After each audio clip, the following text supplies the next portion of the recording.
Sir, magandang hapon po. Magandang Dahil hapon. nga po, marami po kayong fans ngayon at nagsasabi po Ganun na ba? kahit lini daw po kayo ay talagang bukal pa rin sa loob nyo at suporta pa rin sa ating Bongbong Oo. Marcos. Ano pong masasabi natin po? So, tungkol doon sa tanong mo, no, hindi naman kasi nangangahulugan na hindi ko ibinuboto ang ating Pangulo ay hindi ko na siya dapat suportahan. Kasi nakita ko naman yung kanyang hangarin na maayos. No? Yung tingin ko naman, yung pagtakbo niya, ay hindi gusto ko lang tumakbo. Kundi meron din siyang layunin upang ayusin ang ating bayang Pilipinas.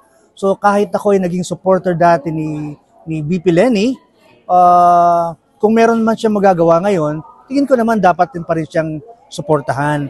Pero ngayon nakaupo ang ating Pangulo na naihalal, so marapat lamang bilang isang mamamayang Pilipino, suportahan natin ang pamahalang ito. Sir, ano masasabi natin dito sa tiyatsa na isinusulong ngayon nila? Pabor ka ba rito, sir? Ayun, mukhang ito yung madugong usapin ngayon, yung tiyatsa o yung charter change na ating tinatawag. Pag sinabi nating charter, ito yung ating konstitusyon. So napakahalaga na ano ba yung konstitusyon? Ito yung pinaka-basic na, hindi lang basic, kundi ito yung taludtod o yung pinakabuod ng lahat ng mga batas ng ating lipunan. So meron tayong saligang batas, saligan nga, di ba? Ito yung salik. Upang unang-una, magkaroon tayo ng kaayusan, siyempre, order. So meron tayong order kung ano yung dapat gawin upang magkaroon tayo ng tinatawag nating maliban sa kaayusan, so development ng ating pamayanan o ng ating sambayanan as a whole. Dahil ito yung pinakamataas na batas ng ating lipunan, so siyempre, narito yung sinatawag nating tatlong taludtod ng ating saligang batas, di ba? Yung tatlong branches of government na co-equal ito. So ito ay hindi man ito ito ay dapat nag-coordinate among themselves. At siyempre dahil tayo ay demokrasya, so minsan merong hindi pagkakasundo. Pero siyempre yung ating judiciary na isa sa mga taludtod o branch ng ating government, ito yung ito yung magpapaliwanag kung ano yung sinasabi ng ating batas. Alam naman natin na meron tayong mga mababatas, tayo ay nasa bicameral ngayon, di ba? So ang ating mga batas bumula muna sa Kongreso at ito ay dadalhin sa Senado at magkakaroon ng tinatawag nating joint committee. So magmula doon, kung mapapasa ito, pupunta sa ating Pangulo upang siya ay pumirma or kung hindi man siya pipirma, siya ay magbibito dito. Hindi po ba? So meron din tayong tinatawag na unconstitutional kasi minsan meron mga ipinapanukalang batas na hindi ayon sa ating saligang batas. Dito rin sa ating saligang batas, dito nakalista o nakatala yung ating mga primary rights, yung ating mga basic human rights na kahit kailan hindi ito pwedeng sagkaan sapagkat ito ay sagrado, ito ay pinaka natin talaga. Ito yung mga karapatan ng ating mga mamamayan. At alam natin na yung ating saligang batas ay dumaan sa maraming proseso na o maraming panahon. Balikan natin siguro yung saligang batas ng Malolos Constitution. Ito ay pagkatapos nung paglaya natin sa mga Kastila. Ikalawa ay nagkaroon tayo ng saligang batas naman nung panahon na po nung Commonwealth 1935 at ikatlo yung panahon po nung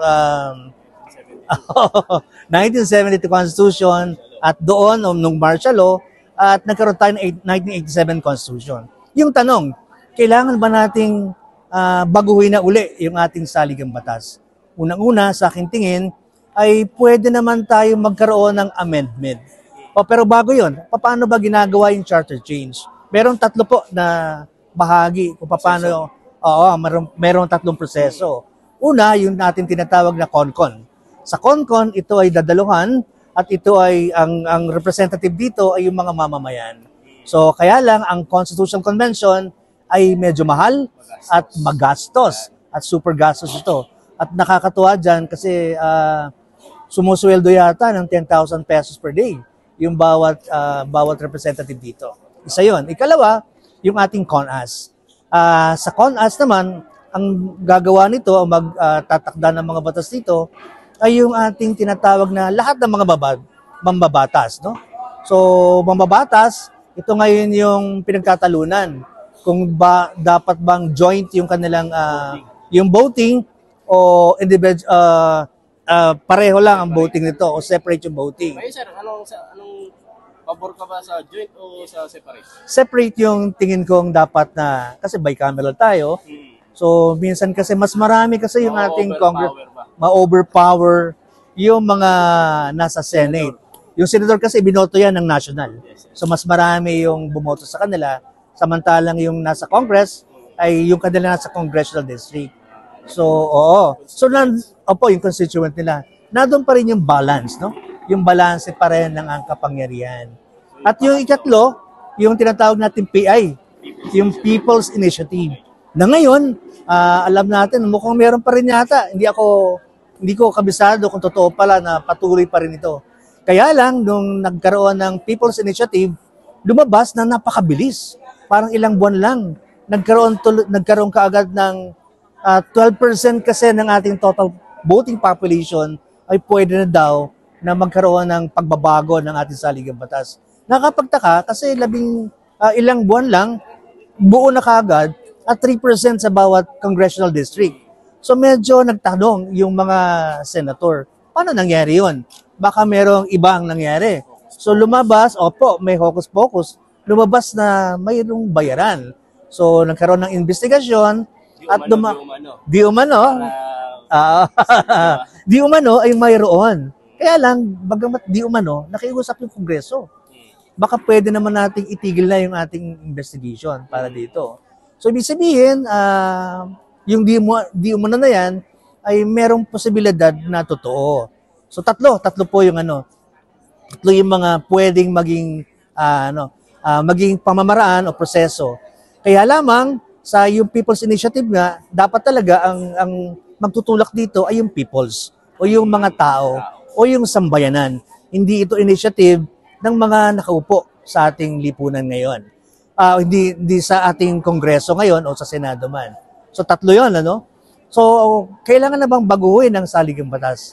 Sa aking pananaw, baka pwede namang amyendaan lamang ang ilang bahagi ng ating saligang batas. Ipinangako naman ng ating Pangulo noon na sabi niya, hindi ko babaguhin ang ating saligang batas. At naniniwala ako sa ating Pangulo doon. Pero syempre, merong iba na nagmamungkaya sa kanya na amyendahan natin. At least yung ating economic provision. Yan sir, yung economic provision. Yes. Yung